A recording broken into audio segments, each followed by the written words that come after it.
అమ్మ బాబోయ్ మీ ఇల్లు అనుకుని వచ్చావా, ఇంత నిజంగా గుండెలు తీసిన బంటూరా నాయన నువ్వు అనుకుని ఓ సరే పోన్లే. యుక్తం తం నవనీత పాత్ర వివరే హస్తం కిమర్థం యసేహే అంది. బాగుందిరా నాయన, మరి వెన్నకుండలో చెయ్యెందుకెట్టావు?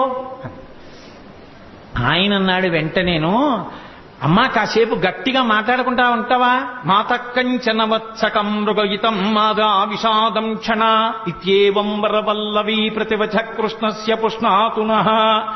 ఎందుకమ్మా అంత గట్టిగా ఊరికే ఏంటి ఎందుకు వెన్నకుండలో చెయ్యట్టావు, ఇక్కడికి ఎందుకు వచ్చావు అరుస్తాయంటే, మా ఆవు దూడ ఒకటి తప్పిపోయింది, వెన్నకుండలో ఉందేమో అని వెతుకుతున్నాను, అరిస్తే పారిపోతుంది దూడని. వెన్నకుండలో దూడ దూరిందా, చెయ్యి పెట్టి వెతుకుతున్నావా, దూడ పారిపోతుందా అని తెల్లబోయి ఆవిడ చెయ్యి వదిలేసింది, పారిపోయింది. అలా నిర్భయంగా గోపకాంత పట్టుకున్నా కూడా తిరగబడి జవాబు చెప్పిన కృష్ణుడున్నాడే, ఆయన మమ్ము రక్షించుగాక అంటాడు. కృష్ణ